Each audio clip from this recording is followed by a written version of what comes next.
जय जय जगन्नाथ, जय जय जगन्नाथ, जय जय जगन्नाथ। आज मोर प्रत्येक ओडिया गुरु गुरुजन मैंने भावुवे जे पिलाटा सब बेले तो बाबार ट्रिटमेंट बारंबार वीडियो करुचे कहीं आज्ञा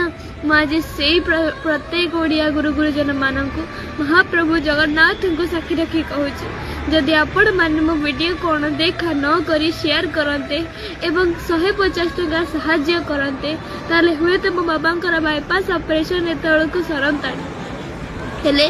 1000 व्यू रे जदि टंके 2 टଙ୍କା 5 टଙ୍କା साहाय्य मिलिबो तले से साहाय्य तो मो बाबांकर मेडिसिन खर्च भी उठे पारिबनी बाकी रहिला बाईपास ऑपरेशन आ चेकअप कथा जदि मो परिवार रे केही भी रोजगार क्षम थांते मो बाबांकर परे ताहले हुए तो मो ओडिया गुरु गुरुजन मानक आगे हाथ पतई न थांती कि मो बाबांकर जीवन भिक्षा करि न थांती। ए कथा केते दूर सत आ केते दूर मिछ से महाप्रभु जगन्नाथ जी रत्न सिंहासन ऊपर बसी सब देखुचंती सी ही जानती आज्ञा किंतु आज मोर प्रत्येक ओडिया गुरु गुरुजन मानक हाथ जोड़ी विनम्र अनुरोध करुचे दयाकोरी महाप्रभु जगन्नाथ मुह को चाह अधिक रु अधिक आर्थिक सहायता करी मो बाबांकर बाईपास ऑपरेशन आ चेकअप करई दियंतु।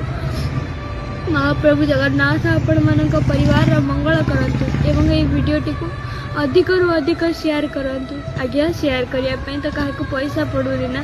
दयाकोरी ये वीडियोटी को अधिक रु अधिक शेयर करंतु जेमती 4.5 कोटी ओडिशावासी पाखरे मोर ये वीडियोटी पहुंचू। रहुची नमस्कार जय जगन्नाथ।